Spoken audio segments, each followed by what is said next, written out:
Hello my dear disciple, मैं Raju sir. उम्मीद करते हैं कि आप जहां भी होंगे सही होंगे। तो चलिए आज महत्वपूर्ण आर्टिकल के बारे में हम लोग अध्ययन करेंगे। इंपॉर्टेंट आर्टिकल, ये बिहार पुलिस हो गया, चाहे कोई भी कंपटीशन का एग्जाम है, अगर आप दीजिएगा तो यहाँ पर आर्टिकल से संबंधित क्वेश्चन आते हैं।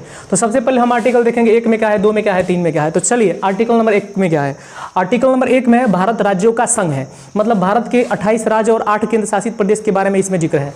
तो 28 इसमें राज्य हैं, 28 राज्य हैं और मतलब 8 देखा जाए तो संघ शासित प्रदेश हैं, संघ शासित प्रदेश हैं। कहने का मतलब होता है कि आर्टिकल नंबर 1 में कहा गया है भारत राज्यों का संघ है। तो आर्टिकल नंबर 1 में क्या है, जोर से बोलिएगा, भारत राज्यों का संघ है। चलिए ठीक है। आर्टिकल नंबर 2 में क्या है, देखिए जी, भारत 28 राज्य और 8 मतलब केंद्र शासित प्रदेशों का एक संघ है।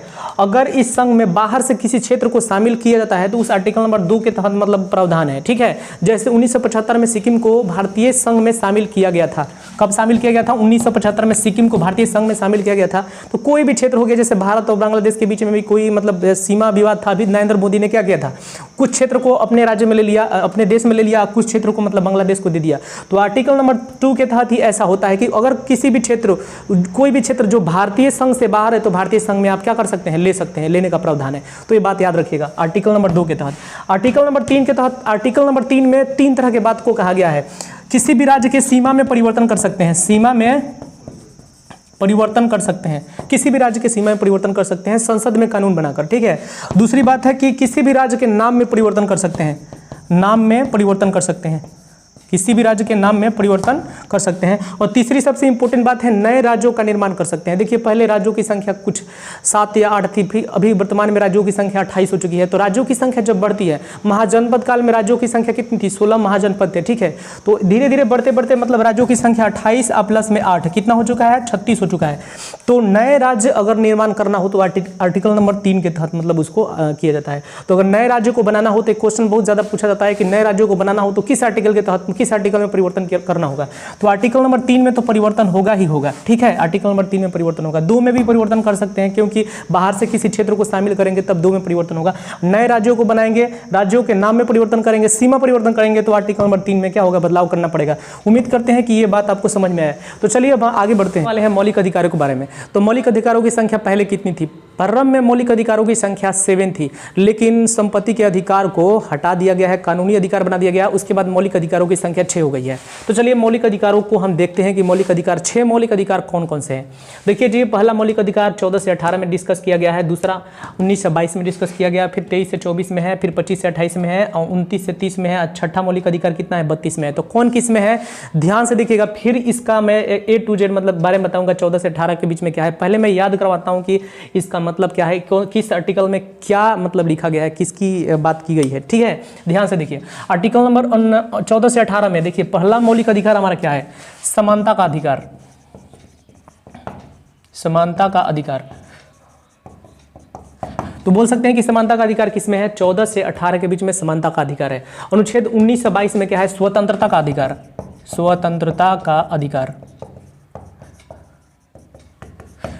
अनुच्छेद 23 से 24 में क्या है, शोषण के विरुद्ध अधिकार है, शोषण के विरुद्ध अधिकार।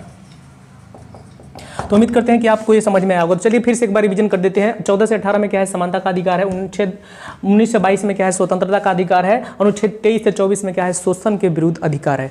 चलिए आर्टिकल 25 से 28 के बीच क्या है, धार्मिक स्वतंत्रता का अधिकार, धार्मिक स्वतंत्रता का अधिकार। मैं अभी बताने वाला हूं आपको कि इसके अंदर भी जितने भी आर्टिकल है, 25 है, 26 है, 27 है, 28, उसके बारे में भी डिस्कस किया जाएगा। अभी मैं आपको बस हेडलाइन बता रहा हूं कि 14 से 18 में क्या है, 19 से 22 में क्या है, 23 से 24 में क्या है, 25 से 28 में क्या है।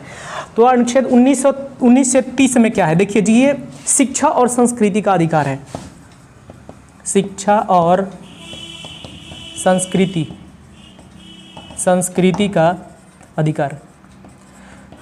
तो शिक्षा और संस्कृति का अधिकार आर्टिकल नंबर 29 और 30 में कहा गया है। ठीक है। अनुच्छेद 32 को देखिए, जिस संवैधानिक उपचारों का अधिकार कहा गया है। Doctor B.R. अम्बेडकर ने इसे भारतीय संविधान की आत्मा कहा है। अगर आपका कोई मौलिक अधिकार हनन करता है तो आप सीधे सुप्रीम कोर्ट में जा सकते हैं आर्टिकल नंबर 32 के तहत। ठीक है। तो इसको बोलते हैं संवैधानिक उपचारों।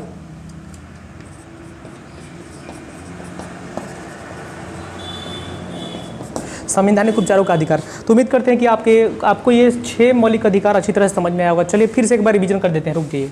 अनुच्छेद 14 से 18 में क्या है? समानता का अधिकार है। अनुच्छेद 19 से 22 में क्या है? स्वतंत्रता का अधिकार है। अनुच्छेद 23 से 24 में क्या है? शोषण के विरुद्ध अधिकार है। अनुच्छेद 25 से 28 में धार्मिक स्वतंत्रता का अधिकार है। अनुच्छेद 29-30 में क्या है? शिक्षा और संस्कृति का अधिकार है। अनुच्छेद 32 में क्या है? संवैधानिक उपचारों का अधिकार है। किस अनुच्छेद के तहत आप मौलिक अधिकार के हनन होने पर सुप्रीम कोर्ट में जा सकते हैं? तो वो आर्टिकल क्या है? आर्टिकल 32 है। तो मैं आपसे एक सवाल करता हूँ, बताइए कि अगर आपके मौलिक अधिकार का हनन हो रहा है तो आपको हाई कोर्ट में किस आर्टिकल के तहत जा सकते हैं? सुप्रीम कोर्ट में तो 32 के तहत जा सकते हैं, तो हाई कोर्ट में किस आर्टिकल के तहत जा सकते हैं? तो कमेंट कीजिएगा और मेरे को पता चलेगा कि आप कमेंट कर रहे हैं तो कैसा है। अब समानता के अधिकार के बारे में हम लोग पढ़ चुके हैं, डिस्कस कर चुके हैं कि 14 से 18 में क्या है? समानता का अधिकार है। तो समानता के अधिकार में आते हैं 5 आर्टिकल्स आते हैं। अनुच्छेद 14, अनुच्छेद 15, अनुच्छेद 16, अनुच्छेद 17, अनुच्छेद 18। तो उम्मीद करते हैं कि आप पीछे प्रीवियस क्लास में या कहीं ना कहीं क्लास किए होंगे तो जरूर पढ़े होंगे। तो चलिए, लेकिन मैं इसको याद कराता हूं आपको। कैसे याद किया जाता है? मुझे भी याद है, आपको भी याद हो जाएगा, ठीक है। अनुच्छेद 14 क्या है? विधि के समक्ष समानता। इस विधि के अनुसार, भारतीय कानून के अनुसार ना कोई आदमी बड़ा है ना कोई छोटा है, कोई भी किसी भी पद पे है, ना बड़ा है ना छोटा है, सब भारतीय कानून के अनुसार एक समान है, ना कोई बड़ा है ना कोई छोटा है। विधि के समक्ष समानता है, ठीक है। अनुच्छेद 15 है धर्म, जाति, लिंग के आधार पर आप भेदभाव नहीं कर सकते हैं। चाहे जाति के आधार पर भेदभाव नहीं कर सकते हैं या स्थान के आधार पर भेदभाव नहीं कर सकते कि ये है बिहारी तो ये है पंजाबी। लेकिन देखने को देखिए आए दिन देखने को मिलता है भारत देश में तरह तरह के, मतलब इधर राज्य के चाहे दूसरे राज्य के नागरिक एक राज्य से दूसरे राज्य में जाते हैं तो उनके साथ भेदभाव देखने को मिलता है। लेकिन ये भारतीय कानून के अनुसार समझ लीजिए कि कितना गलत है, लेकिन लोग कानून पढ़ेंगे तभी तो जानेंगे उसको। तो देखिए जी, धर्म, जाति, लिंग या जन्म के स्थान पर भेदभाव में मनाही है। इसमें मतलब नकारात्मक है, जितना आर्टिकल है सब में नकारात्मक है। कहा मना किया गया है कि आप इसको नहीं कर सकते हैं, ठीक है।